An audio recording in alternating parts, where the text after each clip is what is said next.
Você já sentiu um nojo tão profundo, tão inesperado, que ele te fez parar e questionar tudo? Eu senti. Aconteceu há alguns anos, numa tarde de terça-feira, a campainha tocou. Era meu filho, Pedro, na linha. Eu não falava com ele há 15 anos. 15 anos de silêncio. Nem um feliz aniversário, nem um oi no Natal. 15 anos. E o que ele queria?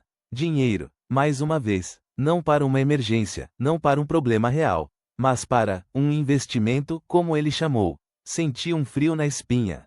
Não era raiva, não era tristeza. Era um nojo que eu não sabia que carregava dentro de mim. E sabe o que foi pior? Não foi só o pedido. Foi a forma. Como se eu fosse uma máquina, um caixa eletrônico. Como se a minha existência se resumisse a isso. E nesse momento, percebi que o nojo não era só dele. Era de mim também, da vida que eu construí, dos erros que cometi. E de como eu tinha reproduzido exatamente o que eu mais odiava. Meu nome é William, tenho 77 anos. Não sou nenhum guru, nem tenho diplomas pendurados na parede para provar nada. Sou só um homem que viveu muito. Vivi tempo suficiente para ver a vida em ciclos, para entender que certas dores não são novas, só mudam de rosto e de geração. Eu passei a maior parte da minha existência buscando algo que, no fundo, eu nem sabia o que era. Buscando validação, buscando um reconhecimento que nunca chegava. E essa busca me fez correr em círculos por décadas, me fez perder muita coisa que realmente importava. Hoje, com a idade pesando nas costas e a mente mais leve, eu vejo as coisas de outro jeito. Vejo o que realmente importa e o que é só uma miragem. E quero compartilhar isso com você. Não como um conselho, mas como uma confissão. Talvez você se veja em alguma parte da minha história. Porque, no fundo, nós todos fazemos isso, não é? Nós corremos. Corremos atrás de um próximo objetivo, de uma próxima conquista. Seja um aumento de salário, um carro novo, uma casa maior, um projeto de sucesso. E a cada vez que alcançamos, tem aquela breve euforia, aquele sopro de consegui, que dura pouco, e logo em seguida, vem o quê? O vazio, a sensação de que ainda falta alguma coisa, de que a gente precisa de mais. E então, começamos a correr de novo. É um ciclo vicioso, uma busca sem fim por algo que parece sempre estar um passo à frente, fora do nosso alcance. Você se reconhece nisso? Essa dor sem nome, essa sede que nunca é saciada? Essa necessidade de provar o seu valor para alguém que talvez nem esteja prestando atenção, ou para uma sombra que você carrega desde a infância. Essa é a nossa herança, a nossa maldição, se você quiser chamar assim. Nós fomos ensinados, de uma forma ou de outra, que o amor, a atenção, a aprovação, eram condicionais. Eram prêmios. Lá em casa, era assim. Meu pai era um homem, de poucas palavras. Ou melhor, de palavras duras e poucas carícias. Ele era o tipo de homem que achava que criar um filho era garantir que ele não passasse fome e que tivesse um teto sobre a cabeça. Eu lembro de uma vez, eu tinha uns 7 anos, e tinha construído uma torre de blocos coloridos, a mais alta que eu já tinha feito. Eu estava tão orgulhoso. Corri até ele, puxei a barra da calça dele e disse: pai, olha. Ele nem tirou os olhos do jornal. Só fez e virou a página. Aquele, foi uma facada. Não era raiva, era invisibilidade. Eu não existia para ele, a não ser como um pequeno incômodo.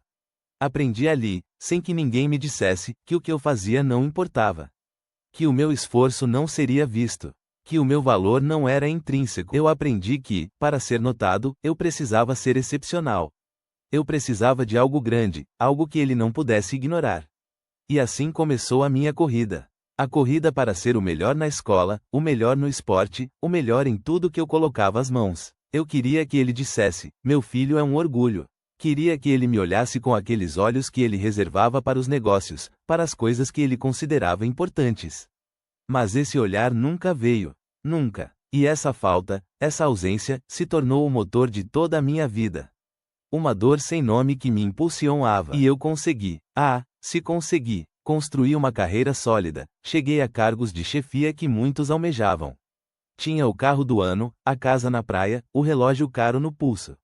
As pessoas me parabenizavam, me admiravam.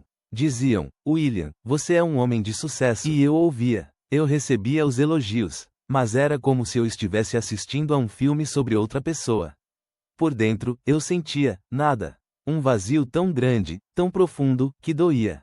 Era como se eu tivesse escalado a montanha mais alta do mundo, chegado ao topo, e descoberto que lá não havia ar para respirar. Tudo aquilo que eu tinha perseguido, tudo que eu achava que preencheria aquele buraco, era só vento. Era uma fachada. Eu tinha o mundo nas mãos, mas por dentro, eu era o mesmo menino de 7 anos, invisível, buscando um olhar de aprovação que nunca viria. O sucesso externo não trouxe a suficiência interna. Aquele vazio não se preencheu com dinheiro ou status.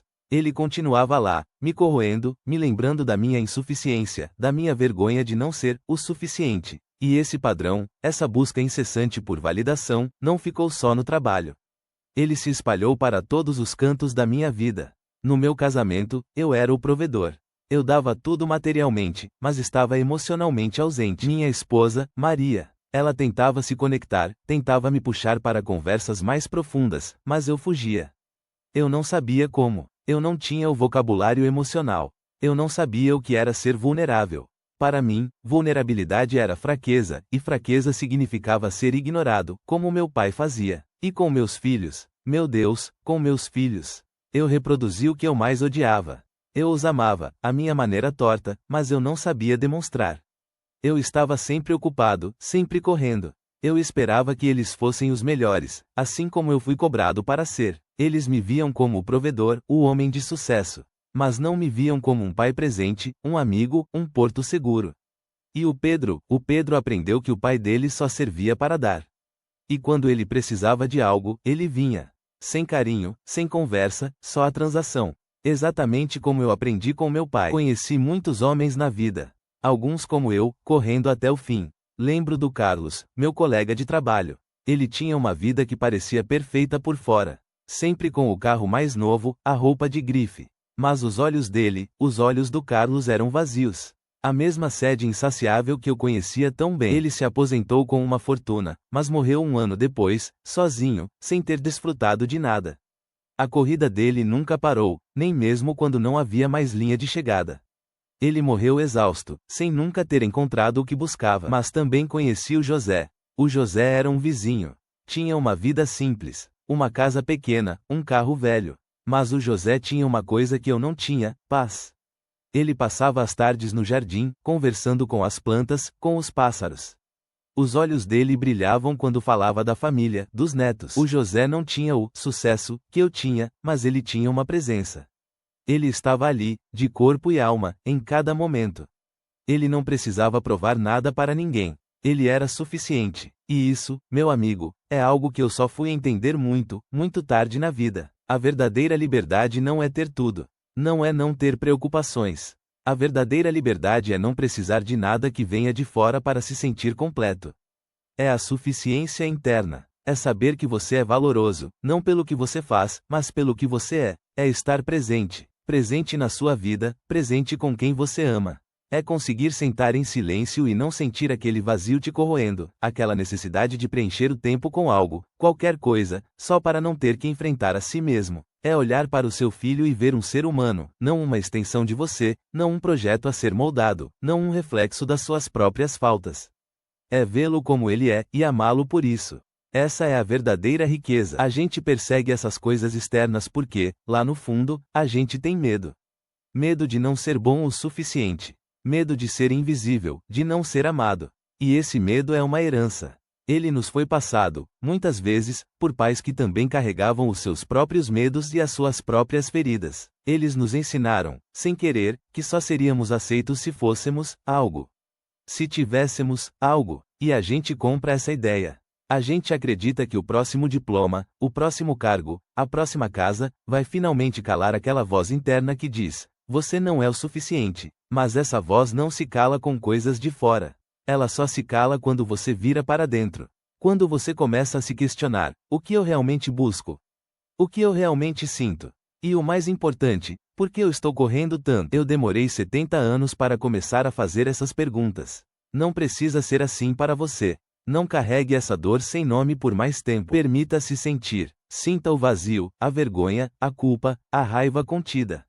Nomeie esses sentimentos. Eles não são seus inimigos. Eles são mensageiros. Eles estão te dizendo que há algo ali, algo que precisa ser olhado, sem julgamento. E pare de correr. Pare de tentar preencher o buraco com coisas de fora.